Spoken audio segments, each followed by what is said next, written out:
Kamu terbangun pada suatu pagi, tapi bukan bangun dalam arti fisik, melainkan sebuah kebangkitan yang lebih dalam. Sebuah kesadaran diam-diam muncul, dan kini tak bisa lagi kau abaikan. Hal-hal yang dulu memicu semangatmu, kini terasa hambar. Tujuan-tujuan yang dulu kamu kejar dengan penuh gairah, perlahan terlihat seperti jebakan, kosong buatan. Pekerjaan, pencapaian, pujian, semuanya seolah kehilangan sinarnya. Hari-hari berlalu begitu saja, dan kamu menjalaninya seperti sedang menonton dirimu sendiri dari kejauhan. Tubuhmu masih hidup, tapi jiwamu tak lagi terbakar seperti dulu. Dan yang paling membingungkan, kamu tidak merasa hancur. Kamu tidak sedang jatuh dalam arti umum. Justru kamu merasa seolah telah menemukan sesuatu yang belum bisa kamu beri nama, tapi cukup kuat untuk membuatmu tak mungkin kembali ke dirimu yang lama. Aneh, bukan? Bukankah pencerahan seharusnya membawa ketenangan? Bukankah terbangun seharusnya memunculkan motivasi, bukan justru rasa mati rasa? Mengapa setelah kamu memahami ilusi dunia, kamu malah merasa tidak ingin mengejar apa-apa? Apa sebenarnya arti semua ini? Apakah kamu sedang kehilangan arah? Atau justru sedang dipandu menuju arah yang benar? Carl Jung pernah menulis bahwa krisis terbesar dalam hidup bukanlah penderitaan, melainkan kehilangan makna. Dan yang lebih mencengangkan, kehilangan makna bukanlah tanda kebodohan. Justru sebaliknya, itu seringkali muncul setelah kamu melihat terlalu dalam ke dalam kebenaran. Maka pertanyaannya pun bergeser. Bukan lagi, mengapa aku kehilangan motivasi? Melainkan, apa yang sebenarnya terjadi pada jiwa manusia ketika ia menyadari bahwa semua yang dulu ia kejar ternyata hanya bayangan. Inilah paradoks yang jarang dibicarakan. Sebuah keheningan yang datang setelah badai kesadaran. Bukan depresi, tapi kekosongan yang sakral. Bukan kehilangan gairah, tapi pelepasan dari identitas lama yang tak lagi relevan. Dan dari titik inilah, kita akan masuk lebih dalam. Apa yang sebenarnya terjadi setelah kamu terbangun? Dan apa makna spiritual di balik hilangnya motivasi, justru di tengah dunia yang terus berlari tanpa henti?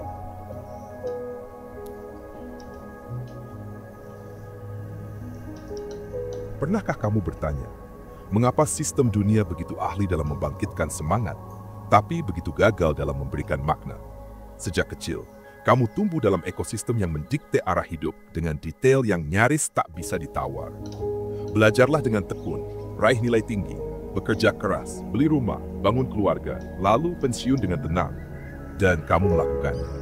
Atau setidaknya kamu berusaha. Namun di balik setiap pencapaian, perlahan muncul kesadaran yang mengusik. Semakin kamu mendekati apa yang disebut keberhasilan, semakin hampa rasanya.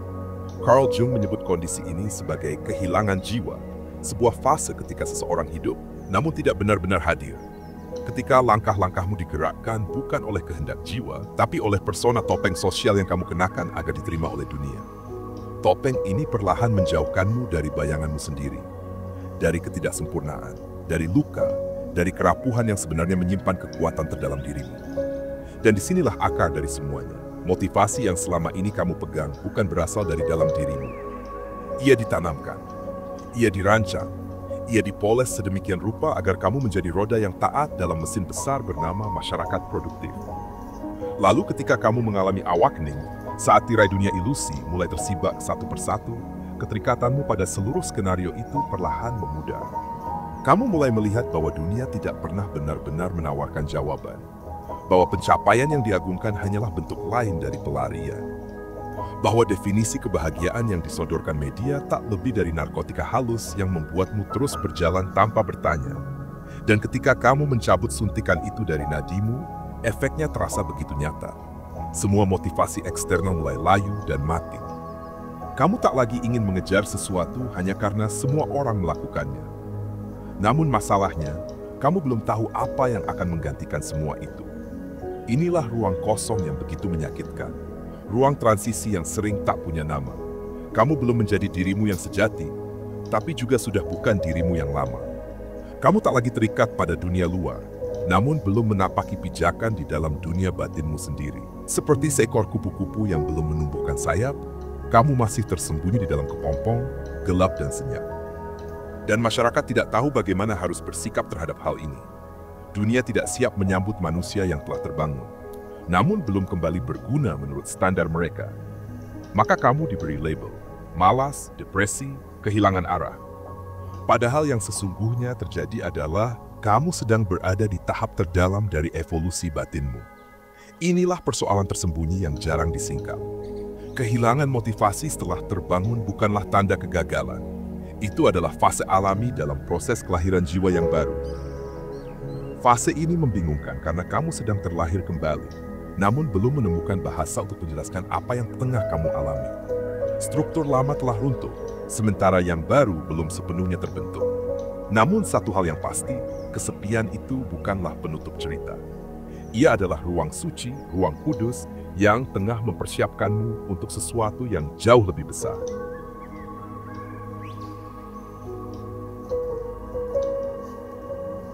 Kamu mungkin mengira bahwa kehilangan motivasi adalah masalah personal, bahwa kamu hanya sedang lelah, bingung, atau kurang disiplin.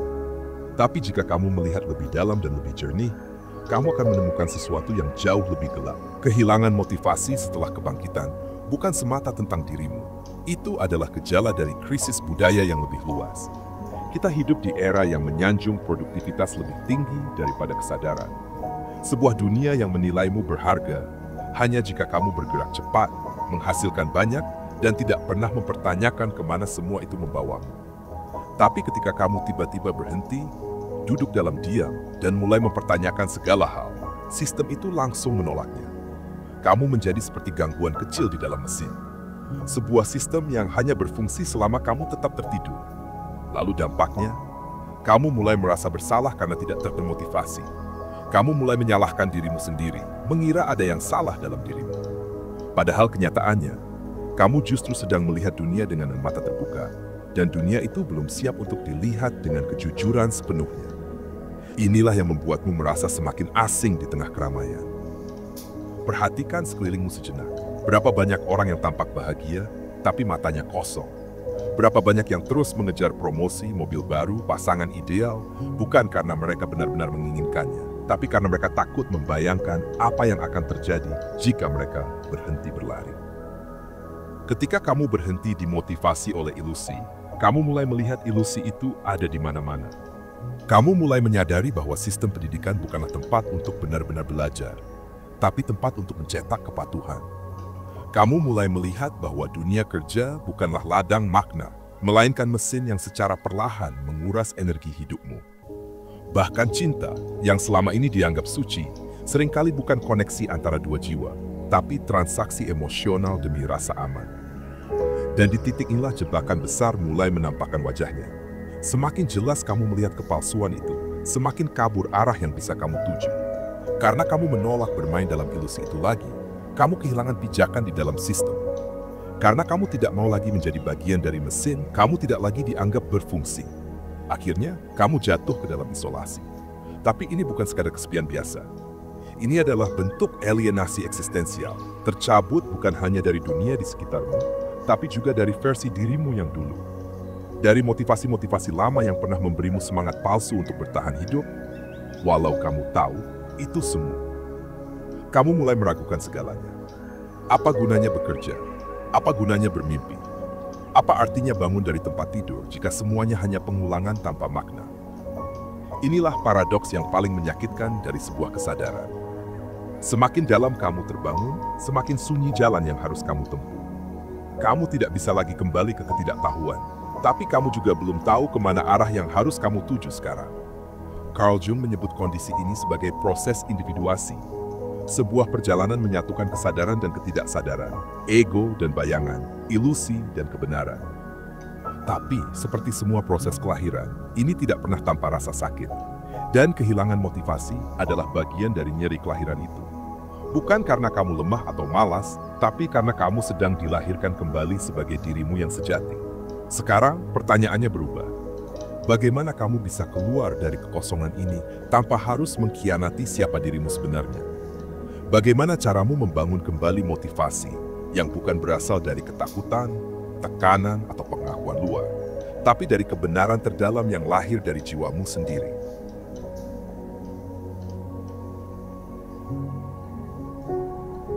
Ini bukan soal kembali menjadi dirimu yang dulu. Versi lama yang tampak penuh semangat, penuh motivasi. Bukan tentang membangun gairah yang sama untuk mengejar pencapaian-pencapaian yang pada akhirnya justru membuatmu kosong dan kehilangan arah. Ini tentang menciptakan motivasi baru yang tidak lahir dari rasa takut, melainkan dari kejujuran terdalam dirimu. Carl Jung menyebut proses ini sebagai integrasi, penyatuan antara sisi terang dan sisi gelap, antara ilusi dan keaslian. Dan langkah pertama untuk memulainya adalah sesuatu yang mungkin terdengar berlawanan dengan naluri. Berhenti melawan kekosongan. Benar, kamu tidak salah dengar. Bayangkan, kekosongan yang selama ini kamu takuti, yang kamu kira sebagai tanda akhir dari segalanya. Mungkin sebenarnya adalah tanah subur, tanah yang belum disentuh. Tanah yang menunggu untuk ditanami kembali, bukan dengan benih-benih warisan dunia luar, tetapi dengan akar eksistensi yang benar-benar milikmu. Pemberontakan sejati tidak selalu datang dalam bentuk teriakan lantang. Seringkali, ia hadir dalam bentuk keheningan, dalam keberanian untuk duduk diam dan benar-benar mendengarkan suara jiwamu sendiri. Karena motivasi yang sejati tidak datang dari seminar inspiratif atau slogan pembakar semangat. Ia muncul dari sebuah pertanyaan sunyi yang akhirnya berani kamu ajukan. Apa yang sebenarnya diinginkan oleh jiwaku, bukan yang diinginkan oleh dunia agar aku kejar. Pemberontakan berarti menolak standar eksternal tentang apa itu keberhasilan.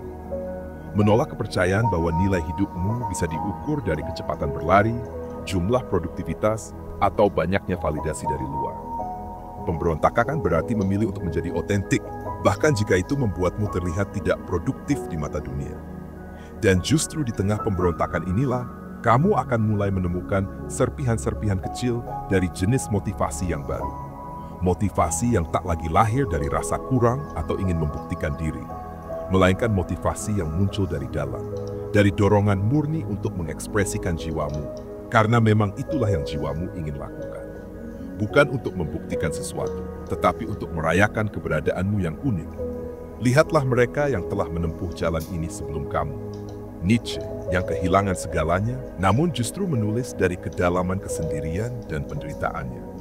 Rumi, yang setelah patah hati yang mendalam, malah menemukan suara puisinya yang abadi dan menyentuh jutaan jiwa. Bahkan Carl Jung sendiri, yang menutup diri dari dunia luar selama bertahun-tahun, hanya untuk menemukan mutiara jiwanya dalam kegelapan batin yang ia hadapi sendiri. Pemberontakan bukan tentang kemarahan, melainkan tentang kelahiran kembali. Bukan lagi tentang melawan sistem untuk membuktikan sesuatu, tapi tentang melampaui sistem itu sendiri. Karena kamu telah menyadari bahwa kamu tak lagi memerlukan sistem itu untuk menemukan makna. Dan memang, motivasi yang lahir dari kesadaran ini tidak meledak seperti nyala api. Ia datang dengan tenang, dalam, stabil, tidak mudah goyah. Bukan hadir dalam bentuk ledakan semangat sesaat, melainkan dalam bentuk bisikan halus dari jiwa yang berkata, "Ayo bangun, dunia masih membutuhkan kehadiranmu, bukan sebagai mesin, tapi sebagai cahaya." Karena saat kamu mulai bergerak kembali, bukan untuk mencari pengakuan, melainkan untuk mengekspresikan siapa dirimu sebenarnya, di sanalah hidup mulai terasa utuh. Dan ketika jiwamulah yang mengambil alih kemudi, kamu tidak lagi hanya merasa termotivasi, kamu menjelma menjadi sumber dari motivasi itu sendiri.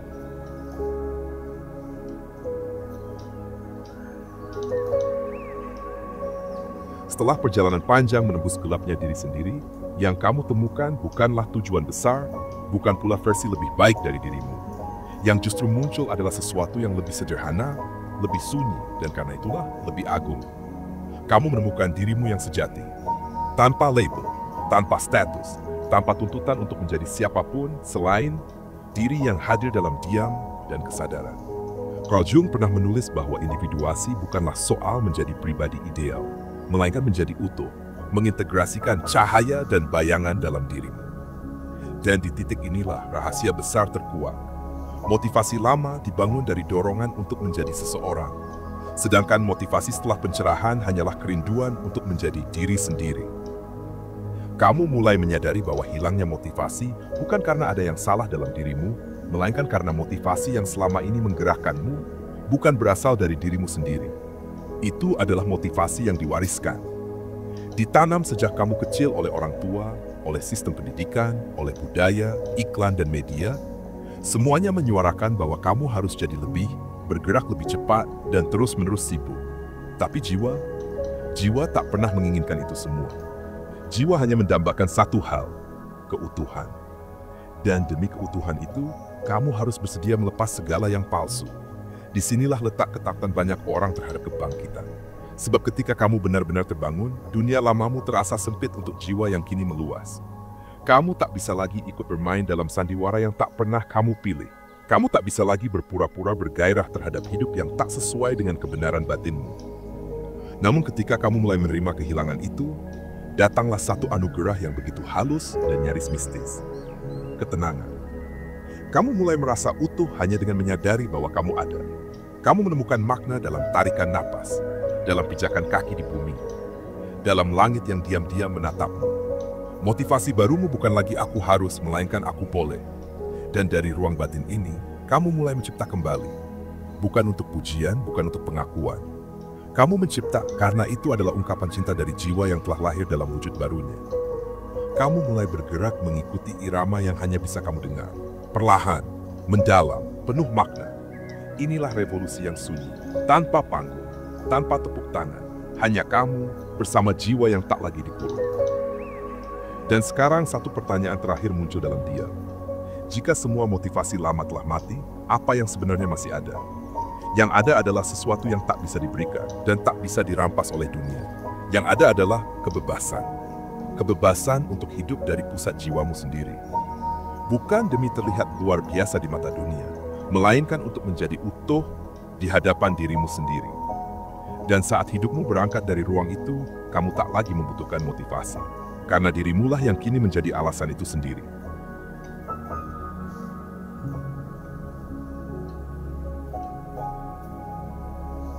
Terima kasih sudah menonton sampai akhir. Jika video ini bermanfaat, bagikan kepada orang-orang terdekat, dan jangan lupa subscribe untuk mendukung channel ini. Tinggalkan juga komentar atau pemikiran Anda di bawah. Saya selalu senang membacanya. Semoga hari Anda dipenuhi kebahagiaan dan energi positif. Sampai jumpa di video berikutnya.